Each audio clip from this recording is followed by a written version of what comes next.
आकाशवाणी है। कोविड-19 विशेष कार्यक्रम के अंतर्गत प्रस्तुत है कोरोना वायरस संक्रमण की वर्तमान स्थिति पर चर्चा, जिसे प्रस्तुत कर रहे हैं आकाशवाणी संवाददाता आनंद श्रीवास्तव। इस कार्यक्रम में आमंत्रित स्वास्थ्य विशेषज्ञ हैं डॉक्टर नितेश। नमस्कार। जिंदगी कविता नहीं है, ये तो कहानी है जो रुकती है, थमती है, मुसीबतें आती हैं, दोराहे तिराहे भी आते हैं। कभी मशक्कत है तो कभी कश्मकश है, तरह तरह की बीमारी है, कभी कभी महामारी भी आ जाती है, मगर जिंदगी तब भी चलती रहती है, थमती नहीं है। थमना आपको भी नहीं है। आंकड़े भले ही दिन प्रतिदिन नया रिकॉर्ड बना रहे हों, फिर भी आपको न्यू नॉर्मल के साथ जीवन में आगे बढ़ते रहना है। राह कठिन है, सफर भी मुश्किल है, लेकिन हिम्मत और हौसले से जीत मुमकिन है। आप कोविड-19 से सतर्क रहें, जागरूक रहें, इसीलिए आकाशवाणी पर हम लेकर आते हैं ये खास कार्यक्रम। आज के इस कार्यक्रम में हमारे साथ हैं वरिष्ठ स्वास्थ्य विशेषज्ञ डॉक्टर नितेश। डॉक्टर नितेश, कार्यक्रम में स्वागत है आपका। नमस्कार। इससे पहले कि डॉक्टर नितेश के साथ हम चर्चा शुरू करें, हम अपने श्रोताओं को बता देना चाहते हैं कि अगर वो भी इस कार्यक्रम से जुड़ना चाहते हैं तो हमें फोन कर सकते हैं। हमारा फोन नंबर है 011-2331-4444। हमारा टोल फ्री नंबर है 1800-115767। डॉक्टर नितेश, सबसे पहले यहीं से शुरू करेंगे कि दुनिया भर में इस बात की चर्चा हो रही है कि कोरोना मरीजों के शरीर में बनी एंटीबॉडीज कितने दिन टिकती है। मुंबई में इस पर एक शोध भी हुआ और पता चला कि किसी में 2 हफ्ते, किसी में 3 हफ्ते और किसी में ये 1.5 से 2 महीने तक भी देखी गई है, या उससे भी ज्यादा समय तक।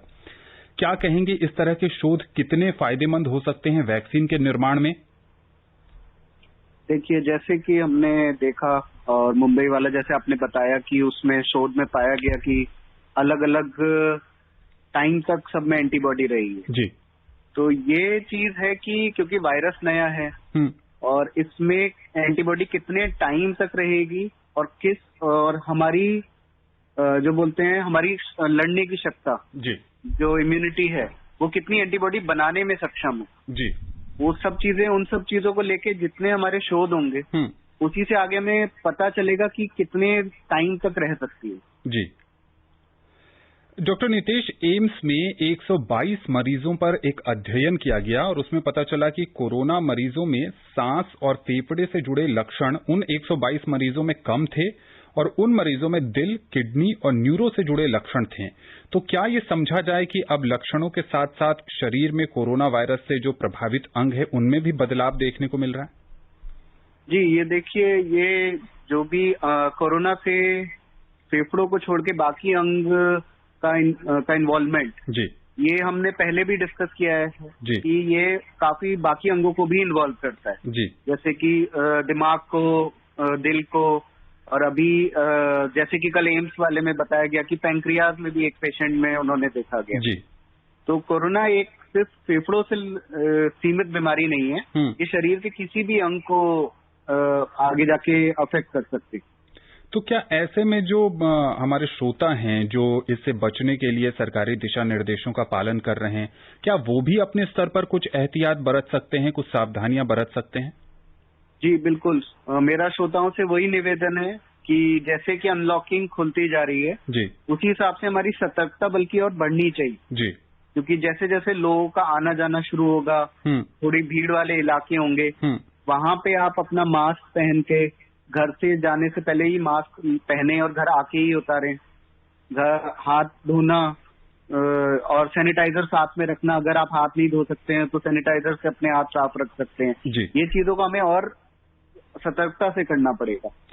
डॉक्टर नितेश, देश की राजधानी अगर दिल्ली की बात करें तो दिल्ली मॉडल की चर्चा पूरे देश में हो रही है कि दिल्ली ने एक ढंग से संक्रमण की रफ्तार पर ब्रेक लगा दी, लेकिन पिछले कुछ दिनों से दिल्ली में एक बार फिर कोरोना संक्रमितों का आंकड़ा बढ़ने लगा है।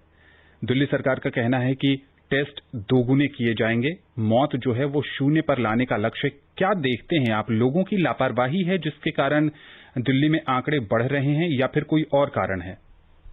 देखिए, आंकड़े बढ़ने का कारण है कि एक तो जितने ज्यादा हम टेस्ट करेंगे उतने ज्यादा लोगों का पता चलेगा जी। तो उसमें हो सकता है कि जैसे लोगों ने जब से ये अनलॉकिंग हुई है, मार्केट्स खुले, शॉप्स खुली हैं, आपकी आना जाना एक से दूसरे स्टेट में बढ़ा है जी। तो ऐसे में अगर आप सतर्कता कम करेंगे कि नहीं अब तो कुछ नहीं है, कोरोना निकल गया, अब तो कंट्रोल है, हम बिना मास्क के मार्केट में जाएं, वो चीजें नहीं करनी। तो मेरा यही निवेदन है आपके माध्यम के थ्रू सभी लोगों से जो सुन रहे हैं जी। कि जैसे हम मार्च अप्रैल में पूरे सतर्क थे, मास्क के साथ ही कहीं जाते थे जी, अभी भी हमें वैसे ही रखना है। जी। डॉक्टर नितेश, आप भी दिन प्रतिदिन जो है वो कोरोना से जुड़े मरीजों को देखते होंगे। क्या आपको लगता है कि लोगों की मानसिकता में क्यों परिवर्तन नहीं आ रहा है कि भीड़ भाड़ वाले इलाके में वो अब भी जा रहे हैं, बिना मास्क के जा रहे हैं? और हम देखते हैं कि दिल्ली में हर रोज हजारों की तादाद में मास्क नहीं पहनने के कारण चालान कट रहे हैं। क्या कहेंगे आप? इसका यही कारण देखा गया कि लोगों की आदत बदलना एक मुश्किल काम होता है जी। किसी ने अगर बचपन से नहीं किया है, बड़े में नहीं मास्क नहीं, जैसे मास्क एक नई चीज है हमारे लिए जी। कि मास्क पहन के ही सब काम करने हैं। हमें कभी बचपन से ट्रेनिंग नहीं मिली कि हम ऐसा करें जी। हाथ धोना एक बचपन में ट्रेनिंग थी हमारी, उसे हमें और अच्छे तरीके से करना है। अभी हम घरों में क्या करते थे, खाना धोने से पहले, खाना खाने से पहले बस हाथ धोते थे जी।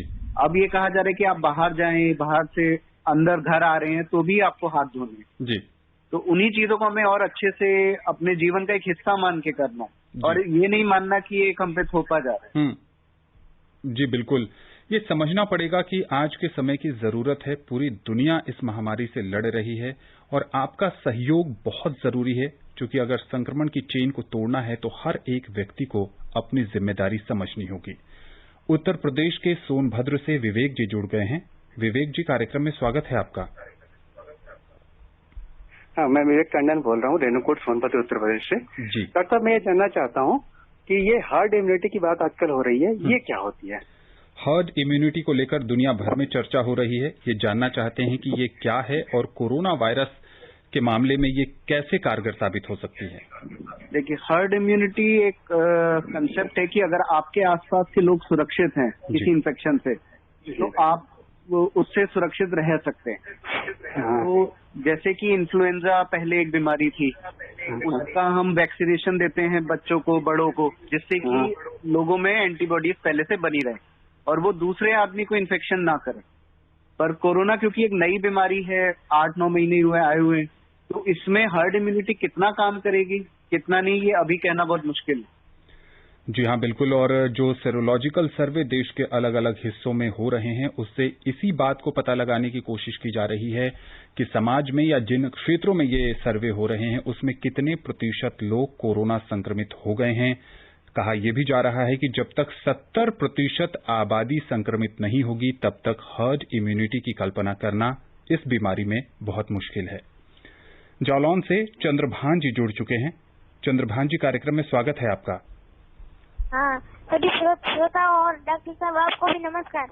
नमस्कार। नमस्ते डॉक्टर साहब, मैं ये पूछना चाहता हूँ कि इस कोरोना काल में छोटे बच्चे और बड़े लोगों को क्या करना?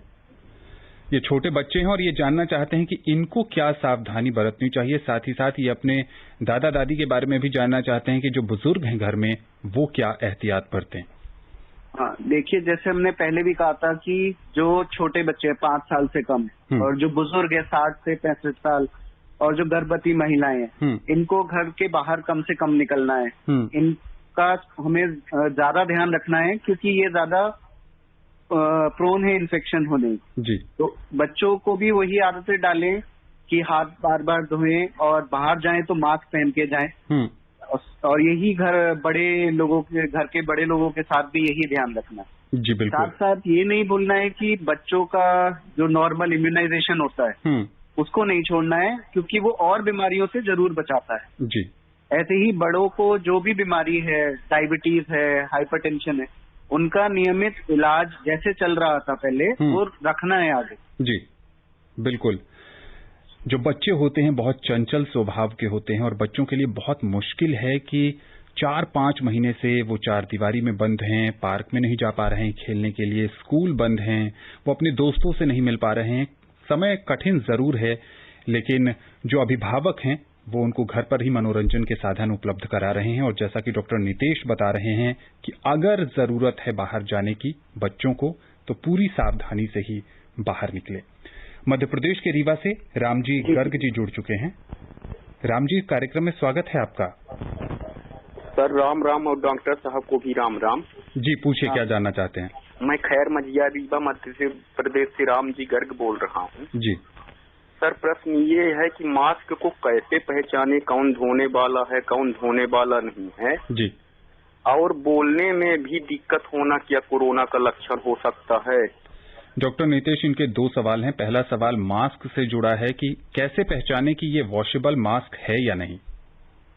देखिए, जो कपड़े वाले मास्क होते हैं, जो हम बोलते हैं कि आप घर में भी बना सकते हैं, उसमें 3 लेयर बना के जी, जो कपड़े वाले मास्क है उनको आप धो सकते हैं। बट जो हॉस्पिटल में पहनते हैं, सर्जिकल मास्क है और N95 मास्क, ये सब धुलने वाले मास्क नहीं है। डॉक्टर नीतेश, यहाँ एक सवाल और है। जब से रेस्पिरेटर वाले N95 मास्क पर प्रतिबंध लगाया गया तो अब बाजार में कुछ वॉशेबल N95 मास्क भी उपलब्ध हैं, आपने भी देखा होगा, इसके बारे में क्या कहेंगे? देखिए, N95 मास्क जब भी आप लेने जाएं तो उसमें देखिए कि वो ISI क्वालिटी का है कि नहीं। जी, ठीक है। क्योंकि कई हमने भी देखे हैं मास्क है, सिर्फ लिखा हुआ है पर वो N95 नहीं है। जी। जो N95 मास्क है उसको आप धो नहीं सकते। अच्छा, अगर वो ISI मार्क है उस पर और उसमें वॉशेबल लिखा है, रीयूजेबल लिखा है, ऐसी स्थिति में क्या करें? हाँ, तभी आप उसको यूज कर सकते हैं। अदरवाइज नॉर्मल N95 मास्क जो होते हैं वो वॉशेबल नहीं होते। जी, ठीक है। उनका दूसरा सवाल ये था कि क्या बोलने में समस्या आना भी कोरोना के लक्षण हैं? हाँ, देखिए, बोलने से अगर आपको बोलने में समस्या हो रही है, इसका मतलब उससे पहले आपको चलने फिरने में समस्या होगी। जी। तो अगर आपको जो आप नियमित अपना चलते फिरते हैं दिन में, उसमें कुछ दिक्कत लग रही है कि वो दूरी कम हो गई है या थोड़ा सा भी चलने पे सांस फूलने लग रहा है, तो आपको अपने सबसे पास वाले चिकित्सालय में जरूर दिखाना है। जी, बिल्कुल। देश की राजधानी दिल्ली से तापस जी जुड़ चुके हैं। तापस जी, कार्यक्रम में स्वागत है आपका। जी सर, नमस्कार। मैं पूछना चाहता हूँ भारतवर्षों को यानी कि हमें कब तक ये कोरोना वायरस से छुटकारा मिलेगा? एक बड़ा सवाल है डॉक्टर नीतेश, जो दुनिया का हर नागरिक जानना चाहता है कि कोरोना वायरस से मुक्ति कब मिलेगी। देखिए, जैसे कि हम शुरू से बोलते आए हैं कि मुक्ति से पहले हमें इसके साथ रहने का वो आदत डालनी है। जी। एकदम से कोई भी बीमारी खत्म नहीं हो सकती, खासतौर से जो पूरी दुनिया में फैली है। जी। उसको टाइम लगता है, धीरे धीरे वो जाती है। हमने ये पहले इन्फ्लुएंजा के टाइम भी देखा था कि एक बार आया, 1-1.5 साल में बीमारी गई। तो ऐसा इसके साथ भी हमें रहना पड़ेगा। जी। इसलिए एहतियात रखना बहुत जरूरी है। जी, बिल्कुल, सावधानी बरतनी बहुत जरूरी है। जैसे जैसे समय आगे बढ़ता जा रहा है, दुनिया भर की प्रयोगशालाओं में अथक परिश्रम किए जा रहे हैं और परिणाम बहुत जल्द आने की उम्मीद भी है। हरदोई से मंजेश जी जुड़ चुके हैं।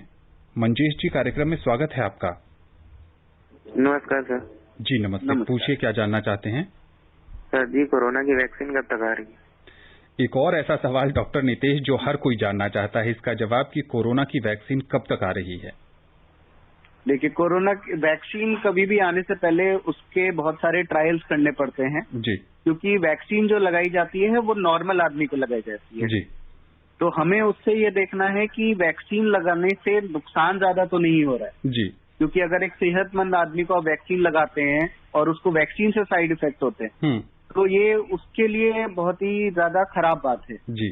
तो ऐसा ना हो लोगों के साथ, इसलिए इन चीजों में टाइम लगेगा। जी। और जब भी आएगी ये सबके लिए आएगी।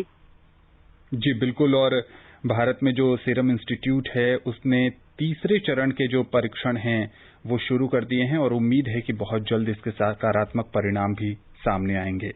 उत्तर प्रदेश के बिजनौर से राशिद अंसारी जी जुड़ चुके हैं। राशिद जी, कार्यक्रम में स्वागत है आपका। नमस्कार। जी, नमस्ते। मैं जानना चाहता हूं कि हम राशन की दुकान पर जाते हैं या कॉमन सर्विस सेंटर पर जाते हैं तो वहाँ पर अंगूठा लगवाया जाता है, उंगली लगवाई जाती है। जी। अब इसको बार बार धोते भी नहीं और हम भी क्या करें, उपाय बताएं इससे बचने के, अन्य कोई उपाय बताएं जिससे कि कुछ सुधार हो सके। डॉक्टर नीतेश, एक बहुत ही व्यवहारिक सवाल ये पूछ रहे हैं कि कई सारी ऐसी दुकानें हैं या कई सारे ऐसे सेवा केंद्र हैं जहां पर जो लोग हस्ताक्षर नहीं कर पाते हैं उनसे अंगूठे के निशान लगवाए जाते हैं और इनका कहना है कि उस पैड का इस्तेमाल कई सारे दूसरे लोग भी करते हैं। ऐसे में संक्रमण से कैसे बचा जाए? ऐसे में आप जो एहतियात रख सकते हैं वो ये है कि अंगूठा लगाने से पहले आप सैनिटाइजर का इस्तेमाल करें जी। और जैसे ही आप अंगूठा लगा के वहां से हटें तो अपना हाथ फिर से सैनिटाइजर से साफ करें। जी, बिल्कुल सावधानी ही बचाव है और आपको हर कदम पर सावधानी बरतनी है। जैसा कि डॉक्टर नितेश बता रहे हैं कि जहां आपको कुछ चीजों को छूना ही पड़ रहा है तो उसका एक ही इलाज है कि आप सैनिटाइजर से अपने हाथों को सैनिटाइज करें और अगर साबुन पानी कहीं उपलब्ध है तो अपने हाथों को धोएं। डॉक्टर नितेश, सोशल मीडिया के हवाले से एक श्रोता ये जानना चाह रहे हैं, उनका कहना है कि उनको 2-3 दिनों से सर्दी जुकाम है, बुखार भी है और कल से उनके गले में खराश है। ऐसी स्थिति में वो क्या करें? देखिए, जैसे कि आपको लक्षण है कि गला खराब है, जुकाम है और बुखार आ रहा है जी। तो ऐसे में आपको अपने नजदीकी अस्पताल में या चिकित्सालय जो भी सबसे पास हो जी, वहां जाके अपने लक्षण बताएं जी। वो आपसे कुछ और सवाल पूछ के हो सकता है आपका टेस्टिंग करें। जी डॉक्टर नितेश, यहाँ बहुत सारे ऐसे श्रोता हैं जो ये कार्यक्रम सुन रहे हैं। ऐसे में उनको लगता है कि मुझे तो वायरल फीवर हुआ है, मुझे तो ये मॉनसून के कारण होने वाला सामान्य सा फ्लू है और मैं हॉस्पिटल जाऊंगा तो मुझे डॉक्टर कोरोना टेस्ट के लिए बोल देगा। ऐसी मानसिकता पर क्या कहेंगे आप हमारे श्रोताओं को? देखिए, ऐसी मानसिकता बिल्कुल भी नहीं रखनी है जी, क्योंकि ऐसे कोई लक्षण नहीं है जो खाली कोरोना के हो और बाकी बीमारियों के नहीं हो जी, क्योंकि ये भी एक वायरल बीमारी है और इस मौसम में बाकी वायरल बीमारियां भी हम देखते हैं जी।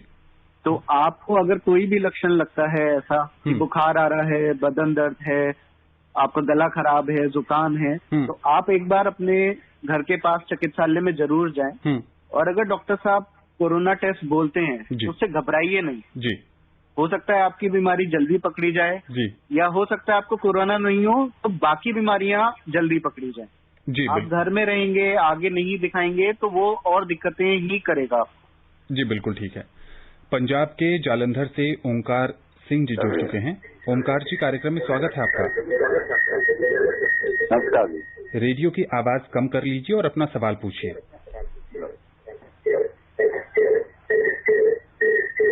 डॉक्टर साहब जी, पूछिए, क्या जानना चाहते हैं?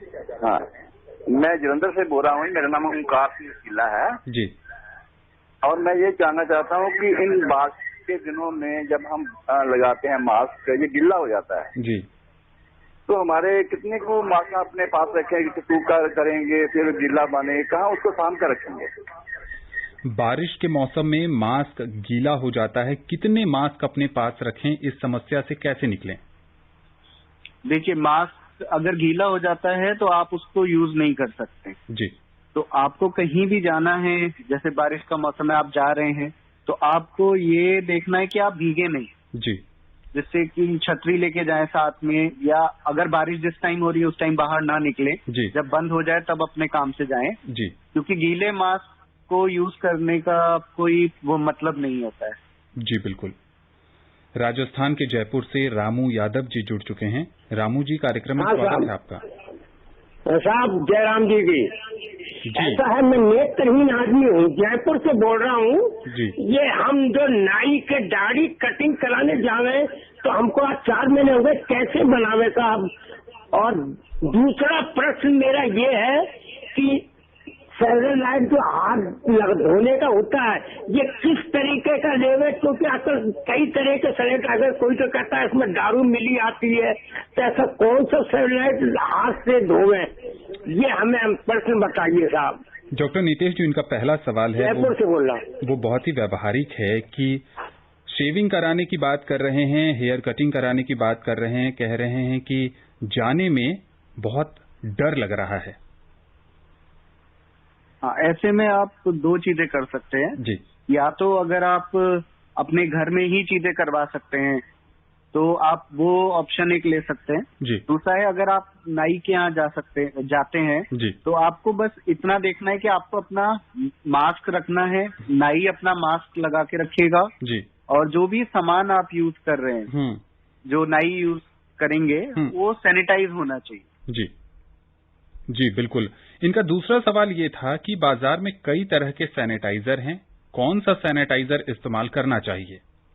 हाँ, सैनिटाइजर में कम से कम अल्कोहल की मात्रा 70% तक होनी चाहिए जी। और ये अल्कोहल पीने के लिए नहीं होता, ये हानिकारक होता है जी। जैसे कि हमने कुछ केसेस देखे भी थे, अखबार में आया भी था। तो इसमें वो अल्कोहल नहीं होता है, अल्कोहल की स्ट्रेंथ अलग अलग होती है जी। तो ऐसा बताया गया है कि 70% अल्कोहल स्ट्रेंथ होनी चाहिए उसमें। जी बिल्कुल। डॉक्टर नितेश, हम मास्क के बारे में चर्चा कर रहे थे। एक नए शोध से ये जानकारी मिली है कि जो कपड़े का मास्क है वो 99% तक कोरोना से बचाव करने में सफल है। सर्जिकल मास्क को 100% बताया जा रहा है। क्या कहेंगे आप? जी देखिए, ये वाली बात प्रधानमंत्री जी ने भी बहुत पहले कही थी जी। कि घर में मास्क बनाएं, कपड़े का मास्क बनाएं। जी। हमारा यही कहना है कि आप कोई भी मास्क यूज करें पर मास्क को यूज जरूर करें। जी। आप घर में कपड़े का मास्क बना सकते हैं। बनाने की विधि बहुत जगह है, गवर्नमेंट की वेबसाइट पे भी है और उसको आप घर में धो भी सकते हैं। जी। तो आप कोई भी मास्क यूज करिए पर मास्क जरूर यूज करिए। जी बिल्कुल। बिहार के मधुबनी से योगेंद्र यादव जी जुड़ चुके हैं। योगेंद्र जी, कार्यक्रम में स्वागत है आपका। Hello sir. जी पूछिए, क्या जानना चाहते हैं? जी, अनंत श्रीवास्तव को मेरे तरफ से प्रणाम और डॉक्टर साहब को भी प्रणाम। जी नमस्कार। जी, मेरे कहने का मतलब है जो यदि कोरोना वायरस से किसी आदमी का मौत हो जाता है जी, तो सुने हैं जो कि वायरस को जिंदा रहने के लिए किसी सेल की जरूरत होता है जी। तो वो मरे हुए आदमी के शरीर में कितने देर तक वो वायरस रहता है? बढ़िया सवाल है डॉक्टर नितेश, ये पूछ रहे हैं चूंकि अब तक जो जानकारी मिली है कि वायरस को जीवित रहने के लिए किसी शरीर की आवश्यकता होती है। ऐसे में मृत शरीर में ये वायरस कितने समय तक बना रहता है? मृत शरीर में ये वायरस कितने समय तक बना रहता है इसका अभी तक पूरा पता नहीं चला है जी। इसका एक शोध एम्स में भी चल रहा है जी। एक शोध एम्स में भी चल रहा है। बाकी ये होता है कि वायरस बॉडी पे लगा जरूर होता है, इसीलिए जब भी पेशेंट की मृत्यु होती है उसकी बॉडी उसके रिलेटिव्स को नहीं दी जाती है जी। उसकी बॉडी सरकार की गाइडलाइंस के अकॉर्डिंग अस्पताल और बाकी लोगों की जिम्मेदारी होती है कि वो अपने आप ले जाके उसका अंतिम संस्कार करवाएं। जी। उत्तर प्रदेश के जौनपुर से राम दुलार जी जुड़ चुके हैं। राम जी, कार्यक्रम में स्वागत है आपका। राम जी, सवाल पूछिए अपना। राम जी से हमारा संपर्क कट गया है। डॉक्टर नितेश, एक और दवाई की चर्चा इन दिनों हो रही है जो कोरोना वायरस से प्रभावित जो मरीज हैं उनको दी जा रही है और वो है टोसिलीजुमैब। किस प्रकार काम करती है ये दवाई? देखिए, ये दवाई पुरानी दवाई है। पहले गठिए की बीमारी के जो बहुत ज्यादा सीवियर मरीज थे जी, उन जो पहली दवाई के साथ काम नहीं बन पाता था उनको देते थे जी। ये बीमारी कोरोना में ये दवाई एक हम साइटोकाइन स्टॉर्म बोलते हैं जी, जिससे कि मरीज के अंदर बहुत ज्यादा वो होता है, इन्फेक्शन को कंट्रोल करने के लिए बहुत सेल रिलीज होते हैं जी, और वो बाकी अंगों को खराब करना शुरू कर देते हैं जी। उसको कम करने के लिए ये इंजेक्शन लगाया जाता है जी। अब तक जितने भी दवाइयां हैं, चाहे हाइड्रोक्सीक्लोरोक्विन की बात करें, चाहे डेक्सामेथासोन की बात करें, रेमडेसिविर की बात करें, टोसिलीजुमैब की बात करें, ये जो नई नई दवाइयां आती जा रही हैं, क्या इससे भी मृत्यु दर को कम करने में मदद मिल रही है? देखिए, जैसे जैसे समय बीता है बीमारी समझ में आई है कि कैसे कैसे करती है, शरीर के अंगों को अफेक्ट करती है जी। दवाइयां आती जा रही हैं, उनके ट्रायल होते जा रहे हैं जी। एक के बाद हम देख रहे हैं कि अच्छा ये बीमारी हमें मृत्यु दर कम करने में मदद करती है जी। तो जैसे जैसे बीमारी बढ़ी है दवाइयां आई हैं और हमारी एक समझने की वो नीति बदली है बीमारी को जी। बिल्कुल, उससे हम मृत्यु दर को लगातार कम करते जा रहे हैं। बिल्कुल सही कह रहे हैं। चूंकि ये नोवेल कोरोना वायरस है, समय के साथ जैसे जैसे शोध होते जा रहे हैं उससे इलाज में कहीं न कहीं सहूलियत जरूर हो रही है। महाराष्ट्र के वर्धा से लीलाधर जी जुड़ चुके हैं। लीलाधर जी, कार्यक्रम में स्वागत है आपका। आनंद जी, नितेश डॉक्टर साहब, आपको और सभी टेक्नीशियन को लीलाधर चोपड़े की तरफ से नमस्कार। जी नमस्ते। सर मेरा एक सवाल है कि जो जैसे सोराइसिस या जो स्किन डिसीज होते हैं तो उनमें हैंड सैनिटाइजर से कभी कभी क्या होता है वो बहुत ज्यादा मतलब ये रैशनेस आ जाते हैं, स्किन से ब्लड भी निकलने लगता है, तो ऐसे लोगों ने क्या करना चाहिए? एक मेरा सवाल। और दूसरा एक मेरा सवाल है सर कि आजकल बहुत सारे लोग सोशल मीडिया पे इधर उधर की बातें करें तो गांव देहात के लोगों में क्वारंटाइन और नॉन क्वारंटाइन का मतलब है उनको समझ में नहीं आ रहा। ये दोनों भी बातों पर थोड़ा प्रकाश डालिए सर। इनका पहला सवाल डॉक्टर नीतीश ये है कि जो सोराइसिस के मरीज हैं उनमें हैंड सैनिटाइजर का प्रभाव कई बार दूसरे तरीके से देखने को मिल रहा है, रैशेज आ जा रहे हैं। उस तरह के मरीज अपने हाथों को साफ करने के लिए क्या करें? इस तरीके के मरीजों को अपने हाथ पानी और साबुन से ही साफ करने चाहिए जी, क्योंकि इनकी स्किन नॉर्मल नहीं होती है जी, और ऊपर से हटी हुई होती है। उसमें अगर सैनिटाइजर का जो कंसंट्रेशन जाएगा जी, उससे और छिलने के चांसेस होते हैं जी। तो ऐसे मरीजों को सैनिटाइजर कम इस्तेमाल करके बल्कि पानी और साबुन पे ज्यादा ध्यान देना चाहिए। इनका जो एक दूसरा सवाल है, बहुत ही बेसिक सवाल जानना चाह रहे हैं कि ग्रामीण क्षेत्रों के लोगों में अब भी थोड़ी दुविधा है कि क्वारंटीन क्या होता है और नॉन क्वारंटीन क्या होता है। हाँ, इसको समझने का सीधा सा तरीका है जी, अगर आपको लक्षण है जी, तो आपको बाकियों से अलग रहना है जी, जब तक कि आपके या तो लक्षण नहीं चले जाएं जी, या बीमारी है या नहीं है ये नहीं पता चल जाए, जी, इसको हम क्वारंटीन बोलते हैं। जी। बाकी लोग जो हैं उनको हम नॉन क्वारंटीन बोलते हैं। जी। डॉक्टर नीतीश, यहाँ एक और सवाल आता है कि जैसे अगर किसी व्यक्ति को एक घर में 4-5 लोग रह रहे हैं, एक व्यक्ति को 2-3 दिनों से बुखार आ रहा है, उसको पता नहीं है कि ये कोरोना है, सामान्य फ्लू है या क्या है या वायरल फीवर है, ऐसे में क्या उसको शुरुआती दिन से ही अपने को अलग थलग कर लेना चाहिए? जी बिल्कुल। अगर आपको पहले ही दिन लक्षण लगते हैं, जी, कोई भी लक्षण आता है, आपको अपने बाकी घर के मेंबर से आइसोलेट करना है जी, और अपनी टेस्टिंग जाके करानी है जी। इसलिए वो स्ट्रेटेजी है testing, tracking and early treatment. जी बिल्कुल। तो आपका अर्ली पता चलेगा, जल्दी पता चलेगा तो हो सकता है बाकियों को वो बीमारी ना हो घर में। जी। उत्तर प्रदेश से अबल सिंह जी जुड़ चुके हैं, कार्यक्रम में स्वागत है आपका। जी नमस्ते। जी नमस्ते। डॉक्टर साहब को भी मेरी नमस्ते। नमस्कार जी। मैं उत्तर प्रदेश के शामली के गांव दखोरी से ठाकुर अबल सिंह आर्य बोल रहा हूँ। जी पूछे, क्या जानना चाहते हैं? जी मैं जानना चाहता हूँ कि जैसे हमारे विशेषज्ञों ने बताया है जी कि जो पहले से खांसी और सर्दी और इन्फ्लुएंजा आदि के 6 वायरस है, 6 प्रकार के जी, और एक ये जो वायरस है इसको भी उसी की श्रेणी का बताया गया है जी। तो क्या इसमें वो जो इन्फ्लुएंजा वगैरह की दवा है वही दवा इसमें काम करेगी या इसमें कुछ कम ज्यादा करके दवा काम करेगी? जी डॉक्टर नीतीश, समय कम है, संक्षेप में जवाब दें। देखिए, इन्फ्लुएंजा एक अलग वायरस से होता है जी। इन्फ्लुएंजा की दवाई सिर्फ इन्फ्लुएंजा के लिए काम करेगी जी। इन्फ्लुएंजा की दवाई कोरोना में अभी तक यूजफुल नहीं पाई गई। जी जी बिल्कुल। चलते चलते डॉक्टर नीतीश, हमारे श्रोताओं को क्या संदेश देना चाहेंगे आप?